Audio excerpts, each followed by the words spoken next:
So let's pick up just briefly. I'd like to go through this on where we left off from last time. So I know it's been a couple of weeks, but with regard to missional behavior, let me just give you kind of a highlight review, and then I'd like to share an example of someone and a ministry in our midst who's trying to articulate these things in a way that I think is good, tangible. So in a review of missional behavior, conceptually, just in your head, I want to remind you, we are talking about presence, proclamation, saturation, conversion. Presence, intentional relationship building with people that we know don't know Jesus. Proclamation, as we build these relationships, it's our hope that we have the opportunity to share our story. Saturation, repeatedly. That the idea is it's not a one-off evangelism that we're talking about. It's the reality that, if Jesse doesn't know Jesus and Leroy and Alan are building a relationship with them, I mentioned this last time, we don't have a jump ball in who carries that relationship forward. The reality is you be natural, and the reality is you may need to share your story a few times, you may share yours in the context of the gospel, and it comes alive at that point. So repeated opportunities. Conversion, some people are going to come to know Jesus. We want all people to come to know Jesus. Is that going to happen? I don't think so, but the reality is we want for everybody to do that. And so when we look at God's Word and we see the commands rising up out of Scripture in Matthew 28, I think a good thing to remind us is this idea of discipleship as well within Matthew 28 in the Great Commission. And we also see Acts 1:8, and we can look at presence, proclamation, and saturation and say, conceptually this rises up out of the conviction of Scripture. Now, outside of missional behavior, I wanted to remind you that there are some things that we know about churches that we work with. Ours included. Missional behavior is down. I don't think that anybody would look at the data across our network, but across evangelical Christianity as well. It's not a Reno network Christ Together thing. It's Christianity as a whole. We see that when we look at these things, a large majority of people aren't doing these things. Building intentional relationships, actually sharing their faith, leading someone to Jesus. I mean, there have been, just as case study examples, I had people, when we do it here, they write notes on the side like, I've been a believer for 30 years, I've never shared my faith, I've never led anybody to Jesus, I hate having to admit that, but this is the reality of my situation. Is that everybody? No, but those things happen. We also know that grace story awareness is not where we want it to be. So I give you that example, like in the survey that we use, and again, it's not just about our survey, it's just about behavior in general. We have that 1 to 10 scale. How aware are you of your grace story? And what we know is that question is on a 1 to 10 scale, okay? And then as researchers, we look at it like basically 6 and below is failure. 7 and above is we would say, okay, that's good. And between 6 and 7 is, we're not too happy. And that's where we're at. We're in the low 6s in some churches. We're in the mid 6s in other churches out of 10 with grace story awareness. Same with spiritual gifting. And why is this important? Because we do know that when people have a strong understanding of their grace story and a strong awareness of their gifting, we do see a greater level of missional behavior. Okay, so again, just reminding you of where we went. Now, there were some questions that I proposed in the last time that we were together, and I'll be done in just a few minutes here because I want to make sure that we get some good discussion going, but I think this is helpful. I asked the question, do we need to re-examine our curriculum in our ministry domains? If this is what we're talking about, if we're talking about outcomes and we're talking about behaviors, the reality is it begs a question. If missional behavior is it's not where we want it to be, is there curriculum that we need to openly consider a change in? And I said in the last meeting, you know that better than I do. I don't know your domains like you do, okay? But in addition to that, I did throw out the idea of, could it be an issue that maybe we're not living this out in our own personal lives, and maybe that's a part of why it's hard for us to lead people to do this? And I even shared in my own example. It's funny, I was up at 3 o'clock this morning, and I was looking at the video, I couldn't sleep, and I just was wide awake. I was like, I'm going to watch this again. I watched it a couple times. And I mentioned that, from 2005 to 2010, I personally had not seen any one person come to know Jesus. That does not mean I wasn't building relationships. It does not mean that I wasn't sharing my faith. But the reality was, it was a dry season for me of, have I led anybody to Jesus? And God puts me in a position where I'm going all around the country talking about every man, woman, and child, outcomes, missional behavior. And my wife and I we came to the realization that I don't know that you could say we're living this out in our personal lives, and therefore it motivated us. It was a catalyzing event for us as a couple and as a family unit. But I do ask the question, could leading people in a greater level of missional behavior, could part of it be attributed to the fact that maybe, and again, you know this better than I do, you're not doing it in your own life, okay? And that was a question I proposed. And then we proposed the idea of a common language, okay? Could it be that as we have started to gain familiarity with, intimacy with God, Christ-like relationships, awareness of your grace story, spiritual gifting, could it be that another thing that we need to start to think about is presence, proclamation, saturation, conversion? Could that help us in awakening our people to a greater level of responsibility? Now, in terms of interaction, there were some key questions or key thoughts that came up that I think are great because I think they're going to be a springboard to where we go today. John Cook asked in the video, have we clearly laid this out to our people? Okay, and I talked about the Elemental series, and really, aside from Elemental and Renovation 101, we have not put people's feet to the fire beyond that. And I'm not saying that that's wrong necessarily, but I'm saying that's the extent of how we've made this aware to our people in mass. Okay? Renovation 101, is that an option? Is new curriculum an option? That was a question that came up. Can we help people personally in this? So Kenny brokered the idea of have we thought about creating a tool or creating a way to help people as individuals or as couples or as family units to think about these things? And the answer is we haven't thought about that. Maybe that's a good idea. Maybe that's something we could consider. Pastor Rich brought up the idea of, we have to be sensitive to self-starters versus pioneers, entrepreneurial people. So I shared the example of my small group. And hey, we are a little bit more like, hey, let's try this or let's experiment with this. But there's going to be a group of people that aren't necessarily wired to that. So what are the implications of that? Dion and Jonathan brought up an awareness DNA is not the same as programming. And what we were talking about seemed to hit at DNA of our people, cultivating a DNA at our people. And it wasn't necessarily that programs might change that. Does that make sense? And then finally, the last two things, I brokered the question, are we trying to lead people in something that we aren't doing personally? Okay, and toward the end of our last conversation, Mike had mentioned, maybe that's somewhere we want to go in the next conversation. Okay? And then finally, John Camardo mentioned, which I think this is really good because it was coming back to we're talking about building programs, and John mentioned, and I think very well, intentionality of communicating a common language does not equal creating new programs. Okay? Does that make sense? We good on that review? Okay.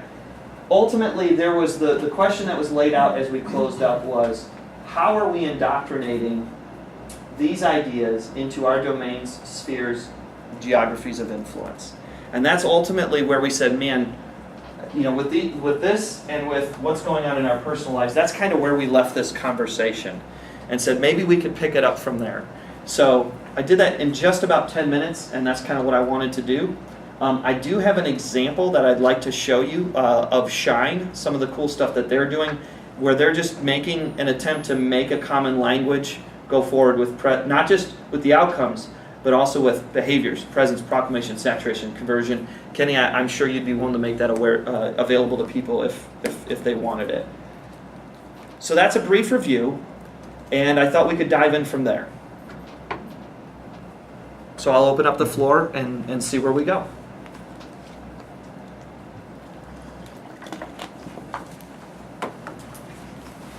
I can say one thing. I've been thinking about the idea of, laying it out and stuff. And obviously a lot of it will be on Jerry and deciding on how we go as far as communication. Yeah. But one thing we've talked about is we've created a 4 outcomes visual representation of those 4 pieces. And we've talked about the idea of putting that, displaying it somewhere on the wall in the atrium, and also cards that we could hand out to each person. Again, this isn't going to obviously take us the whole way, but it's a good way in terms of common language, I think. Put something in everybody's hand that they can put on their fridge or have with them to remember these 4 outcomes. Because we haven't talked much about missional behavior, but in terms of those 4 outcomes, I don't know that we have a visual representation or a written tool yet that reminds people of what they are, outside of maybe something on the website. So it's at least a tool. Yeah, that's good. You said we have created the outcomes? In process. Okay, it's in been process. designed, I actually can talk to you about some content for it. Okay, great. And if you did a card, you could have like 4 outcomes on one side and then missional behavior on the other side. Possibly. And that's kind of what we've started doing at Shine for our volunteers, is kind of talking about that stuff. So we talk about our big win. It's when students begin to own their faith, and we talk about the 4 outcomes in that process. And then when students begin to join God on His mission, and we talk about the missional behavior stuff on the other side. So that would be something that could easily go hand in hand. I like that. Yeah, I'm gonna put Kenny's stuff up on the screen. He actually sent it to us last week, I think to Mike and to John and I. It's really good, man. I just wanted to encourage you. I think it's neat that you're willing to experiment with these ideas, and it's just a good example. I'm not saying that it's what you all have to do in your domains, but I think it is something we need to consciously be examining in our domains of influence. So, Benji. I think we've started doing this, but I think one of the best ways, again, to help people understand how this is fleshed out is continually telling stories of people who have. And so I just wonder, like, even if it's not even necessarily message related, but in the same way that we do the 5, what if it was built in our rhythm to at least once a month have a 3-minute someone telling their story, and it's not them telling their story of how they came to salvation, it's them telling their story of, if it's as simple as hanging out with a neighbor, but just people need to see that we're not talking about these 4 outcomes always have to happen under the roof of the church. I mean, we're saying that, but I think as we begin to demonstrate, it's really, everybody can do this. It really is, what are you good at? Okay, how can you use that? Just even hanging out, like I got to hang out with Rick Kennedy, and I think I shared this in staff meeting, but just watching his rapport with all these other guys at Cragburn who are wealthy guys, but have no need to you just get the vibe, they have no need to set foot in the church. They're just kind of like, and yet he has this incredible rapport with them. And hearing how he kind of walks alongside these guys, and you just go, there's a great example of what we're talking about. Yeah. There's a bunch of people in our church who get it, and they're doing it every day. And it'd be good if we could just be a little more intentional about telling their stories. Yeah. Even once a month or twice a month. Yeah. Can I throw an idea out there real quick, and then so we've been doing this in the network, just like what are the stories of ordinary people doing extraordinary things. Some of it is grace stories. Some of it is like here's what I'm trying to do to be incarnational in my neighborhood. Right. And I had no idea who had captured what. There's church plant videos in there of like, hey, we're launching our Hill Country down in Austin, 25 church plants. That's like some amazing stuff. So I threw an idea out there that as we build this digital presence, can I archive stories? What do we have? We got 187 stories that came in that are really decent quality videos that I wonder if, I don't know. I know you're in on that Dropbox, John, but I like the idea, and I know that that's going to be a part of stocking our digital presence as Christ Together. Right. And it's something that I get more and more anxious about every day, because I agree that until we redundantly put normal people doing extraordinary things in front of our folks, I think it's hard to, as Dwight would say, get the people moving. Baby steps of movement. So I like that idea. John, what do you I was just going to say, I love the idea too. I think, we've already discussed with Daryl some ideas about getting Kingdom exposure in the worship center like once a month. We could also build that in. My big thing, and we've talked about this in terms of sharing stories, that's been something I've wanted to do for years. Every time we try and do it, we have no good mechanism for capturing it. We ask, we don't receive. So if we want to do that, it's great, but I think the conversation needs to go to how can we actually get people in this room and others on staff to actually report and share the information. Sure. It's surprisingly really hard. So. I know for me personally, John, last time that we kind of cycled through this, I had not been involved with Lifelinks at the time long enough to really know, who was doing what.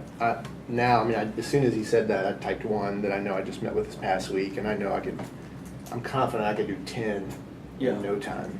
You know what I mean? It's And I can craft it, talk to them, I mean, so I'm in a way better place for that, so. being thinking about it, yeah, it's good. Sure. No, that's great. Yeah. I don't know how close, John, you've looked at the videos that we've submitted, like just in the CT Dropbox I looked for. at lunch. Okay.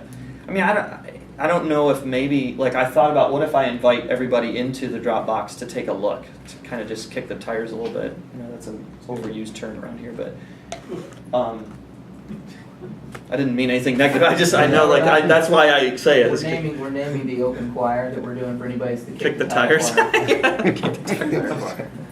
So maybe I don't know. Maybe we should Yeah. invite everybody into it. Well, and the other thing too is there anything to say that we have to have every video we show in our worship center be from our church? I mean, there's nothing to say some of those couldn't be. Yeah, no, I mean, you know my stance on that. I think Yeah. it's great when we see greater body stuff, even outside of Western New York. Like to know that Hill Yeah. Country's planted 25 churches and they celebrate each launch and they tell the story of why they planted there, what they know about the geography, how to be praying for it. I'm like, man, if we're gonna have a contagion effect as opposed to a campfire effect where we try to control versus unleash, you know, maybe that's what I'll do. I'll send an invite out to people to join this, and you can just take a look at some of it is curriculum. I mean, you'll see Dwight's stuff in there, you'll see the 101 in there, but you'll see a lot of other videos of baptisms from the chapel. You'll see, you know, grace story opportunities. You'll see service opportunities, small group initiatives.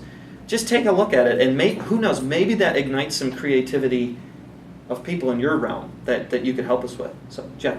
The videos that you're getting, how are they submitted? Is it people just recording it on a camcorder? Is No, they're pretty good quality. I mean, some are lower quality, but you can tell a larger church video crew went out and shot some decent stuff. So. Because I think John hit on something in the past couple of years. You know, I've tried to grab students and set up recording times, and I just know the accessibility to do all that. It's a lot of work and it's very hard to coordinate. So obviously, whatever mechanism you guys could create, obviously, if we wouldn't mind taking less quality video, people might, you know, on their computers have cameras and stuff, but it's hard to get the shots Yeah. of the high quality to coordinate it with people, because you're trying to pull it out of them and Yeah. get them to sign up. But I'm a fan of if we could create something that's more accessible, Yeah. or maybe, I don't know how successful it was, the prayer thing, people would submit stuff online. Yeah, it was. And we have this great story thing online. How successful would it be rated? On the chapel's website, we've had it. Out of 10. Yeah. Okay. I mean, and part of that's because we haven't pushed it recently, but that's the thing. I mean, text is easier to, I don't spend all the time here, but text is easier than video for sure to capture, but it's not as impactful to display. The other option too, in terms of logistics, is we just have people come up on the platform and ask them, and instead of doing a whole video piece, could we just talk to them real fast? Hey, you got someone in our church that wants to share something real fast, and bring them up. And it's, you know, it's kind of cool this past time to have people up there talking about some stuff they're doing. Could we do it in such a way like we do the baptisms? Because a lot of times people will tell you a great story, and then you ask them if they're willing to record it. The fear factor hits, and oh no, I couldn't possibly do Right. that. But could we ask them a few questions, recorded some things, and then edit it to take the fear factor out, or prompt them by asking them questions so they're more focused on what they can say, so they're more comfortable doing it? I can, yes, absolutely. Again, my thing is this, I think if we created a regular rhythm where we were asking the question and everyone was more aware of what was happening in terms of these ask good questions in this group about what's happening and capture those stories some way. I think from there, then the onus will be on us to create some way to share. Yeah. Joe, I want to add to that, but I want to come back, like the viral versus professional. That's something like at Christ Together, as we're building the digital presence, we realize that there's a quality of communication and there's a frequency of communication, and both are necessary. And so we are, now it is on us to like figure out like, okay, that's a good story, it's a little sloppy Joe, you know, but we can tighten the screws a little bit or help out with it. But we absolutely are embracing the reality that we will stock our website with professional video, but we will also stock it with viral video. We have to be a little bit tighter. There's a little more labor on this, but it's more in just like filtering through. Are we okay with what happened, with what they said? Because I mean, you can get sideways pretty fast. I wanted to throw an idea out. I don't even know if this is possible, but like, what if we had something?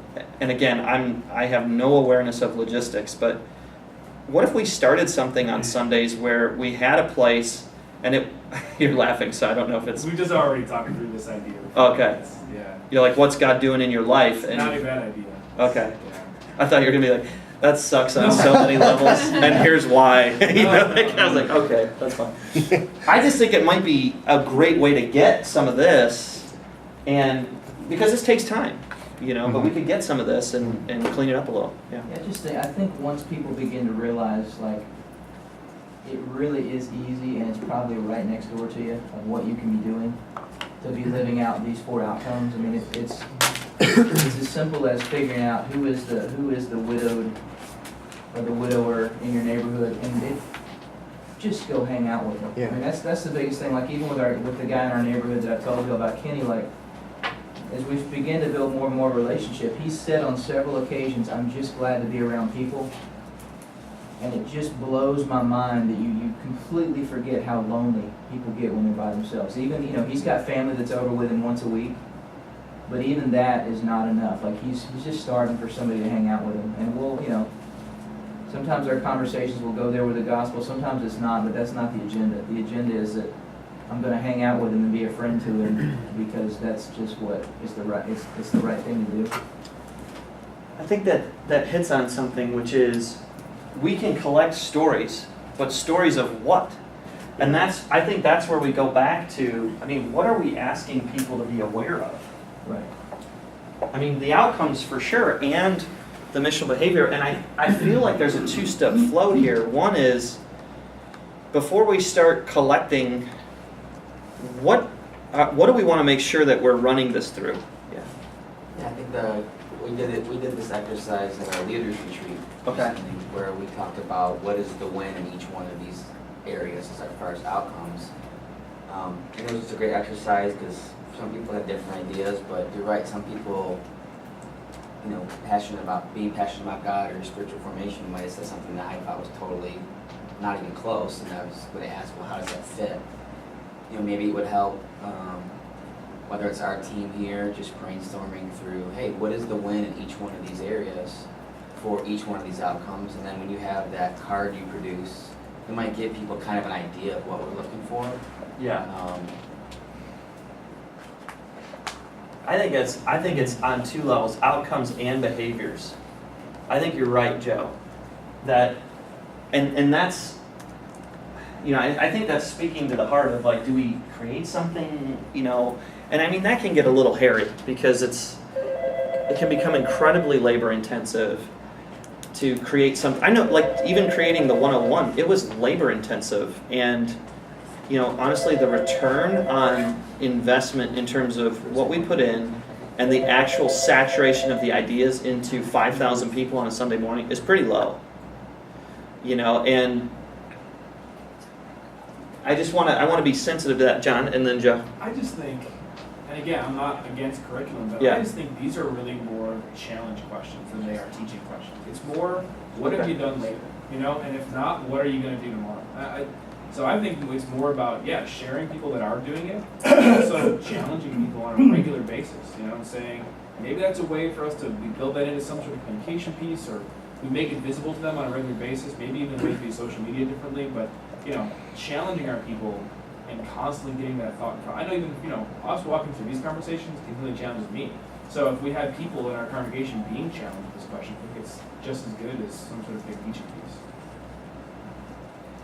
I could even see that, like, if we did go, like, the booth, not the booth, like down low, the truth booth, or what, the sin booth, or whatever it was, the confessional booth. I looked at you, like, hey, down, like. You're an edgy guy. You can call it the confessional. The confessional, yeah. They just made a movie on that, Blue Like Jazz, I think. It's good. Yeah, I heard it was really good. But the idea of maybe some of the challenge questions even shape who will come and show up and actually do this. Joe, and I think Skip, you had your hand up too. It was a prior comment on the video booth, if you want to call it that. There are actually car dealerships that are doing that now, saying they have cameras set up, all they have to do, the salesperson hits the button, and they're saying, tell us your experience Yeah. in the purchase of this vehicle. I mean, it's their, yeah, and they were actually using it in commercials. Yeah, it's pretty good. Joe? You mentioned about the rental 101, a lot of time put into it. Yeah. And I think there's still value in those. But another thing you could do in addition to those is maybe obviously shorter clips. The thing that Mike made with the hand on the Yeah, screen. circle groups. I feel like you could more easily create not as much time intensive and video crews, but it takes some time. Maybe just 4 short little videos, kind of give the picture that you can send out and put out. I mean, something quick for people to watch. I mean, I think the statistics back in the day were like the average guy reads after high school 0 books. So for a lot of guys, I think the idea of sitting down and watching a curriculum, I think it's a challenge for a lot of, it could be for anybody. That's not for every guy. Right. Obviously, I like reading stuff, but you know, I'm special than most people.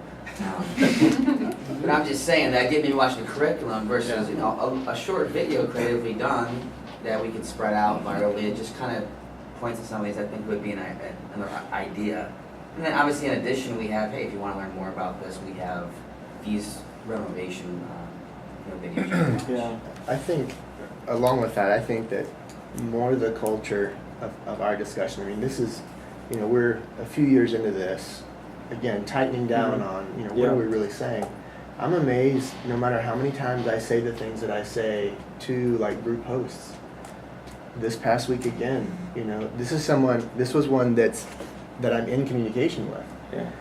And without fail, when I meet with the hosts, it's almost like I'm kind of just taking pressure off of them because they still think there's particular expectations that we have. And when I point out, no, you don't have to like come up with some random service project. You can, but you know, talking through looking at your own life, I said, we're more interested in you guys going into your life with your eyes open. Mm-hmm.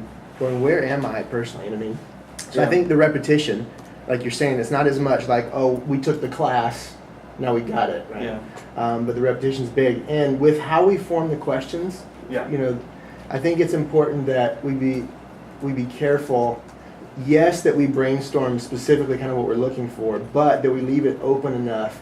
And I just thought of this like with baptism questions. And one of the questions that we ask for the videos is something like, what was your life like before Jesus? Which comes out in the videos sometimes like, before I met Jesus, I used to be really mean every day of my life. You know what I mean? It can kind of feel I'm not like, mean anymore. Exactly. You know what I mean? Because of how that question's framed. I don't know a better way to ask it, but you know, it'll make a difference how what's said is said. Yeah. So, Yeah, no, that's good. That's good. Is there any part of us that wants to jump into? Because again, I want to reset just something real quick that.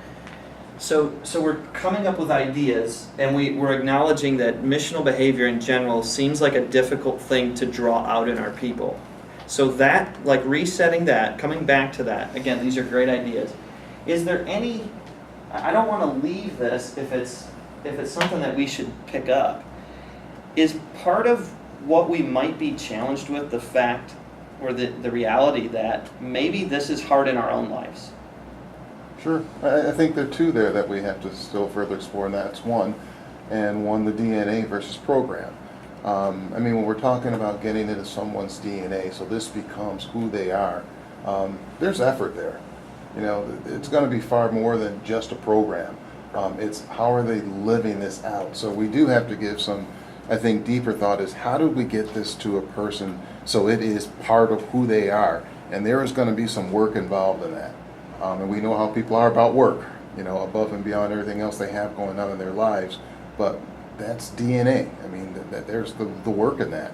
And then also, again, about personally, I mean, I know there are areas that personally and then as a family we can be doing a better job at, you know, but that's going to mean that DNA again. How does this get to be the DNA of the Wiggins family? So this is just who we are. So I don't know if we're ready to leave those two. Certainly not, we may not be ready to fully vet that right now, but I think we can't leave those two. Okay, that's good. Joe?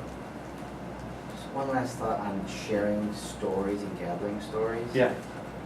I think we need to communicate to people the why bother sharing your story. I know personally, when you look at scripture, a lot of the things that we do, the Bible talks about, when you pray, go in your closet. And when you do this, the other hand doesn't know about it when you give. And I feel like a lot of things that we do, we kind of do just because we love God and it's kind of private, not necessarily, people might have a mentality of just kind of keeping it between you and the Lord. Because I know a lot of times with students, when I'm talking with them, let's say on the end of the year trip, and I'll just say, hey, how did you grow spiritually this year? Or just some of the things, and they'll be like, I don't know. I'll be like, wait a minute, you got baptized this year? Oh yeah. Or, hey, you started a Bible club this year? Oh yeah, I forgot about that. I'm like, well, sometimes I'll find out you started a Bible club, didn't know about it, and I'll be like, hey, that would be great to share in our youth ministry. Like, that would be inspiring. So I don't know what it is, but I think people are maybe doing missional things, but maybe part of it is they just don't share it. Maybe we gotta just share the why, like, why do you want me to share this? And part of it's that might encourage other people, might inspire. So I don't know in our language and stuff as far as, but that could just be one. It's hard to believe that a lot of our people aren't doing missional things. I think a lot of people are doing missional things, and Allison does the thing at the hospital. These are things that when I met her on staff, didn't know about. She's not gonna go around saying, "Yes, this is what I do for people," but she does it. So I think a lot of people maybe are doing missional things for God, but maybe they just can't keep it private. So maybe we can communicate the why. Why do you want you to share it, and be thinking about sharing it? And I'm assuming it's because we want to encourage other people, and maybe give people their ideas. Oh, I never thought of doing that. So I don't know. This is a thought. That's good. Well, let's take that, one step further, Joe. I mean, are we to assume that just because they haven't said anything publicly, that they aren't even organically telling their friends, like, hey, this is what we're doing, and it's made a huge difference in our family's life, and that would almost lean more on, are we creating a system for, hey, you need to share it, and our 5,000 people need to hear it, or just say, hey, get it underground. You can talk out of both sides of your mouth on that issue, so I think that the people who are going to be inclined to participate in those kinds of things, they're encouraging friends and saying, hey, you should come do this with us. But I think it's a good point. It's literally the same thing that we dealt with on Monday a bunch of weeks ago when Jerry got everyone's case about not sharing cool stories in that meeting. I mean, everyone has stuff that everyone's kind of just like, oh, I don't want to share it, But the truth is that perception is reality. When you sit in the room and nothing cool is happening in all of our ministries, that's kind of the perceptive reality. Whereas the truth is a lot of things happening. We just got to be kind of coaxed into saying, look, it's important that we share it, and here's why. It's encouraging. So I get what you're saying, obviously, but I do think that we can sell the idea that this is important because it is going to encourage people, and we're going to see tangible results of this happening, and here's ways to do it. So maybe that is a really good point. People aren't just going to come up to, most people aren't going to walk up to the information center and say, I'd like to share my story on video, please. Who can film me tomorrow, Yeah. They need to be told why it's important, so. Okay. Is it, and I run the risk of sounding incredibly simplistic, but is it as simple as doing it the way Jesus did it? We're a church of 5,000 people, and that complicates things, and therefore we have programming and all these things, which is understandable. Everybody's broken in some way, shape, or form. A lot of people are intimidated by sharing their stories. They don't know how to share their stories. They don't know what to say in telling their stories. Maybe part of it is Jesus spent his time with 12, most of his time with 3, and was closest to 1. Maybe as leaders of our ministries, we need to spend more time with people in the church. Maybe we have 12 or 5 or 3 we spend time with, and we share our story, and they share. It's really the mentoring thing. I know that doesn't cover 5,000 people, but if you can do that with some, and then it's the old navigator multiplication thing. You spend time with a person, you mentor that person starts mentoring somebody, you start mentoring somebody else. You get to people a lot faster than when you do it by addition. So maybe I'm missing the point here. I'm just wondering if it just starts with us spending more time with our people. And maybe maybe there's gonna be a real spontaneous explosion of people being willing to do it because they don't know how, and they're broken and they're afraid, and they don't know what to risk or how to risk. And maybe we have to show them. If we're trying to get people to have this as a part of their DNA, it has to be in front of them frequently. And some of the ideas that came up, the idea of challenge questions that John had mentioned, I just think that's great. If we can come up with a handful of questions that are asking similar things about missional behavior that we could communicate in many different channels, that in and of itself helps to continually put that in front of people, not only setting an expectation, but encouraging them to go ahead and try and do something about it. And then when you provide examples of individuals who are doing it, so I kind of think about how this would look like from a media perspective. If you put a challenge question out there 1 week and then 2 weeks later we have 3 examples of people who had then done something directly related to that question, or they were responding to that question, it's giving people ideas as to, okay, well, that person is doing X, Y, and Z, and I could do that. That's something that I can do. The more that we can get those ideas out in front of people and continue to envision that this is what it's almost an expectation. Yeah, and I think that's good from the standpoint of, on our level, the Monday to Friday, in our ministry domains, we are trying to press this down in some way, shape, or fashion based on our comprehension of it. And I think we would all admit that over time we start to understand this better, or we start to get a better grasp of it. I mean, for me personally, I say that because for me personally, I've experienced that. But at the same